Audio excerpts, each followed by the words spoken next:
باپ اور بیٹے اور روح القدس کے نام سے آمین۔ عزیز مومنین، آج ہم خاص طور پر ایک بہت ضروری بات پر غور کرنے کو ہیں۔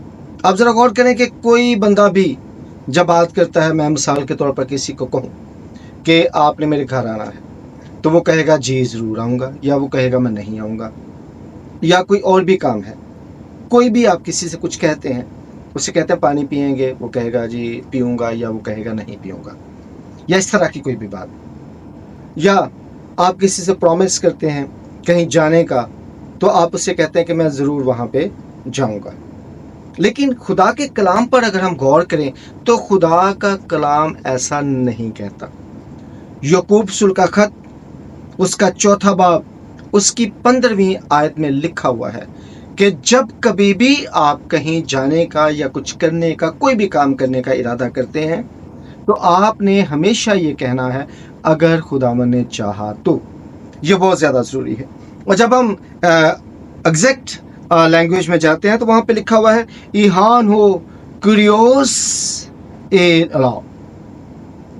تو اس کو اگر ہم عربی میں ٹرانسلیٹ کریں تو یہ بنتا ہے انشاءاللہ، اور اگر ہم اسے اردو میں ٹرانسلیٹ کرتے ہیں تو یہ بنتا ہے اگر خدا نے چاہا تو۔ اب ظاہر ہے ہم گریک میں تو بات نہیں کر سکتے ہیں۔ اگر ہم عربک میں کہیں تو پھر کئی دفعہ لوگوں کے ذہن میں ہوتا ہے، کیونکہ کچھ کافی ریجڈس قسم کے لوگ ہیں، وہ کہتے ہیں یہ تو مسلمانوں کا لفظ ہے انشاءاللہ تو میں یہ چاہتا ہوں کہ ہم اردو میں ہی اسے بولیں، لیکن کیسے بولیں؟ کچھ ایسا ہو کہ ہم اسے بولیں اردو میں، اور جو خدا کا کلام ہے وہ بھی پورا ہو، اور ہماری برکت بھی قائم رہے، اور ہم اپنی مرضی سے کوئی بات نہ کریں۔ ہم یہ نہ کہیں کہ میں آؤں گا، میں جاؤں گا، میں کھاؤں گا، میں پیوں گا، بلکہ آپ ہمیشہ خداوند کی مرضی کے مطابق، جیسا اس کے کلام میں لکھا ہوا ہے اس کے مطابق ہی بات کریں۔ تو آپ کیا کہیں گے؟ مثال کے طور پر میں آپ سے کہتا ہوں کہ آپ میرے ساتھ فلاں جگہ پہ جائیں گے کسی عبادت پہ، تو آپ مجھے کہیں کہ جی ضرور میں جاؤں گا، تو بہترین عمل کیا ہے؟ آپ نے یہ نہیں کہنا کہ میں ضرور جاؤں گا، بلکہ آپ نے کہنا ہے میں خداوند کے فضل سے جاؤں گا، میں خداوند کے فضل سے ضرور آپ کے ساتھ جاؤں گا، میں خداوند کے فضل سے کھانا کھاؤں گا، میں خداوند کے فضل سے ہوم ورک کروں گا، فضل سے یہ کام کروں گا، یا میں خداوند کے فضل سے وہاں پہ جاؤں گا، وہاں سے آؤں گا۔ جو بھی آپ نے کام کرنا ہے، آپ نے اس سے پہلے کہنا ہے کہ میں خداوند کے فضل سے یہ کام کروں گا۔ آپ نے اپنے ہر کام سے پہلے خداوند کے فضل سے کہنا ہے۔ اگر آپ ایسا کرتے ہیں تو آپ کے تمام کاموں میں، جتنے بھی آپ کام کریں گے، ان تمام کاموں میں خدا کی رضا شامل ہو جائے گی۔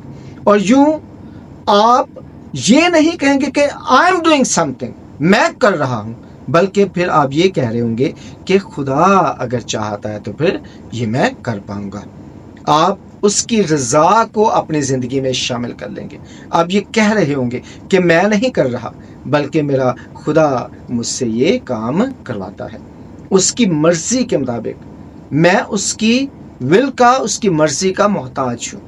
اور جب یقین کیجئے آپ اس کی مرضی کے محتاج ہو جاتے ہیں اور اس کی مرضی کے مطابق چل رہے ہوتے ہیں، تو آپ پھر خداوند کی مرضی کو پورا کرتے ہوئے اس کی برکت کو، اس کے فضل کو حاصل کرتے ہیں۔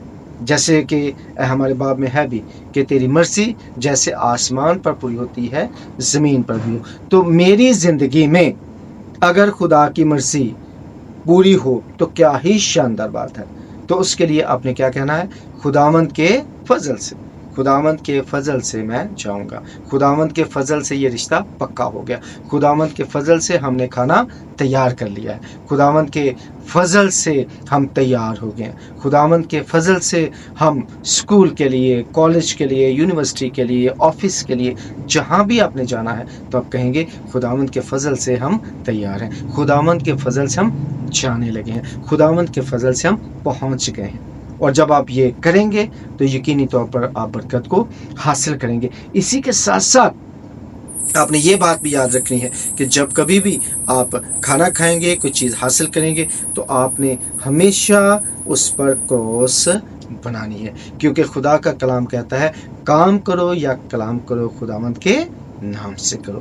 تو آپ نے ہمیشہ کراس بنا کر ہی کھانا کھانا ہے، کراس بنا کر ہی سارے کام کرنے ہیں، اور کہیں بھی جانا ہے، کہیں سے بھی آنا ہے تو آپ نے یہ کہنا ہے کہ خداوند کے فضل سے۔ اگر کہیں ادھار آپ نے لیا ہے اور وہ آپ سے کہتا ہے کہ ہاں جی کب واپس کریں گے، اور آپ کہتے ہیں جی میں مہینے بعد واپس کروں گا، تو آپ یہ نہیں کہیں گے، آپ کہیں گے خداوند کے فضل سے میں 1 ماہ میں آپ کا قرض واپس کر دوں گا، اور یقین کیجئے وہ واقعی واپس ہو جائے گا۔ خداوند آپ کو اور مجھے اپنے کلام پر عمل کرنے کی توفیق عطا فرمائے، آمین۔